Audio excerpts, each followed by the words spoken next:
걸러야 하는 치과 공개 2번 통합 치유약 전문이라고 광고함. 이거 제가 X라 그랬잖아요.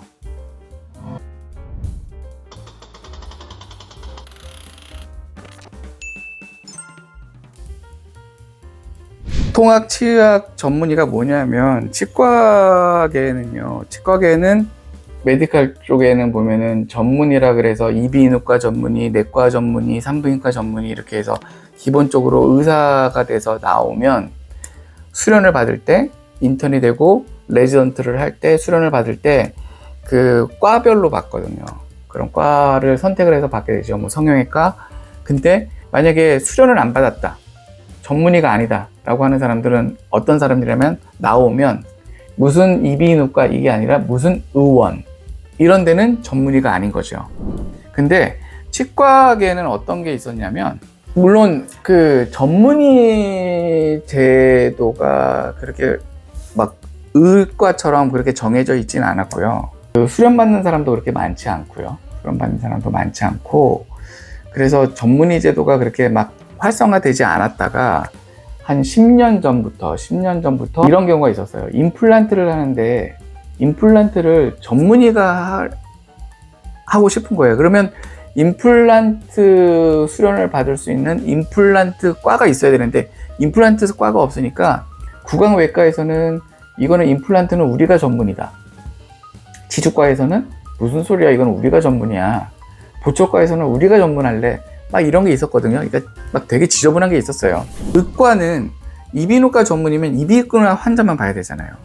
근데 치과는 나는 교정 전문인데 다른 과를 다 봐도 돼요. 충치 치료를 해도 되고 뭘 해도. 이래서 전문의 제도가 그게 의미가 없었던 거거든요. 근데 이런 뭐 임플란트에 대한 내용, 교정에 대한 내용이 이렇게 막 강조가 되면서 그 과별로 이제 자기네들 밥그릇을 지키기 위해서 야, 그러면 우리 간판에 누구누구 교정치과라고 이름 붙일 수 있게 해줘. 이게 된 거예요. 그러면 나는 임플란트 치과 하게 해줘. 이런 게 된 겁니다. 그러니까 그 사람들은 다른 사람한테 보여줄게. 나는 교정 수련 받은 사람이야. 이거를 강조하기 위해서 그렇게 된 거죠. 근데 그게 뭐가 문제냐면 나는 교정 수련을 받았음에도 불구하고 나는 다른 환자도 다 볼 거야. 이렇게 되려고 그러면 굳이 교정치과를 안 붙여도 되거든요. 예전에 뭐 이제 유명한 뭐 예치과, 스타화이트 치과처럼 굳이 이름을 그런 식으로 안 바꿔도 이 치과는 뭐 교정을 잘한다, 뭘 잘한다 다 알려 있잖아요. 그런 전문의 제도에 대한 부분들을 각 과별로 뭐 교정과, 구강내과, 구강외과 이런 데서 서로 밥그릇 싸움하기 위해서 전문의 제도를 되게 폐쇄적으로 만들었거든요. 만들다 보니까 기존에 있던 다른 과 전문의를 받았던 치과 의사들이 뭘 했냐면 지금 한 2만 명 되는 치과 의사들이 있을 건데 2만 5천 명? 아니, 나는 교정과 전문인데 난 다른 과도 보고 싶어. 나는 구강외과 전문인데 나는 교정도 보고 싶어. 이래서 치과의사협회에서 한 게 뭐냐면 그러면 좋다. 그러니까 전문의 자격증을 줄 테니까 모든 사람들한테 공부를 해서 시험을 봐라. 그렇게 한 거예요. 그러면서 그 전문의를 무슨 과로 할 건가라고 얘기를 해서 싸움이 난 게 통합치의학 전문의로 난 거예요. 그러니까 통합치의학 전문의는 뭐냐면 그냥 예전에 있던 치과의사 제도랑 똑같은 거예요. 똑같은데 단지 그냥 전문의라는 타이틀만 준 거예요. 왜? 다른 과들은 뭐 무슨 전문의에서 다 가져가는데 그거 전문의 뭐 다른 과에 대한 전문의 가지고 있는 사람들은 열받잖아요. 그렇게 해서 시험을 봐서 한 게 통합치의학 전문의인데 이 통합치의학 전문의를 광고하는 사람 같은 경우 걸러야 된다? 이거는 아닌 게요. 뭐냐면 통합치의학 전문의는요, 내가 자동차 이종 운전 면허증을 갖고 있는데 원동기도 탈 수가 있잖아요. 이종 면허증. 근데 원동기 면허증이 있는 애들이 야, 너는 이종 갖고 있으면서 원동기 면허증은 운전하는 거는 그거는 조금 이상한 거 아니야? 이렇게 얘기하니까 이종 운전 면허증 갖고 있는 사람이 열받아서 그럼 다 원동기 운전 면허증 딸래? 그리고 따버린 거예요. 그렇기 때문에 이 통합치약 전문의 갖고 있다라고 한다고 해서 이게 이상한 사람이 아니거든요. 저는 안 했어요. 저는 제가 통합 전문의 이거 딸 필요도 없고 해서 안 했는데, 저랑 같이 계신 또 원장님은 또 했거든요. 해도 괜찮아요. 저랑 같이 계신 원장님 교정 석사 출신이고, 저도 교정학 석사고, 저는 심리치약 인정인데 제가 이런 것까지 따야 될 필요가 있을까 싶어서 안 땄거든요. 제가 타이틀이 필요할 만한 수준도 아니라고 생각하기 때문에 굳이 안 땄는데, 이거를 광고를 한다고 해서 걸러야 된다라고는 생각 안 합니다. 걸러야 되는 치과 공개 5번.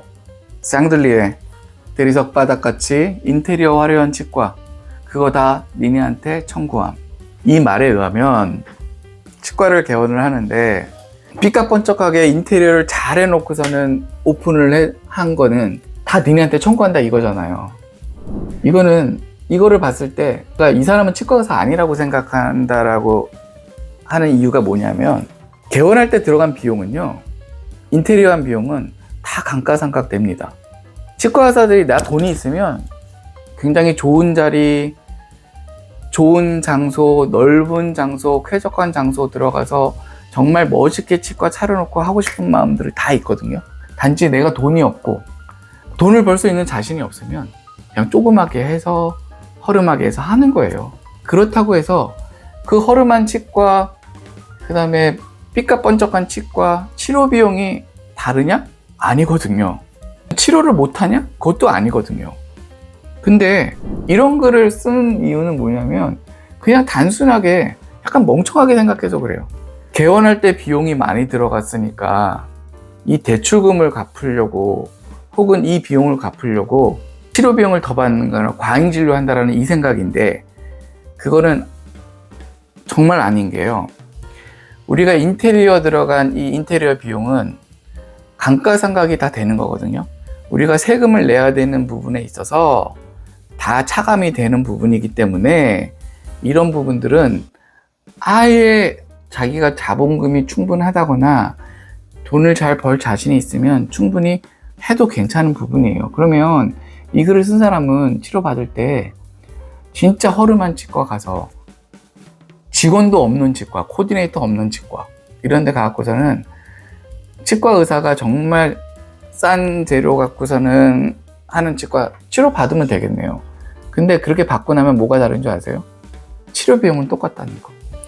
거기서 오래 기다리고 정말 그러니까 이거는 말이 안 되는, 정말 치과 의사도 아닌 사람이 글을 쓴 것 같아요.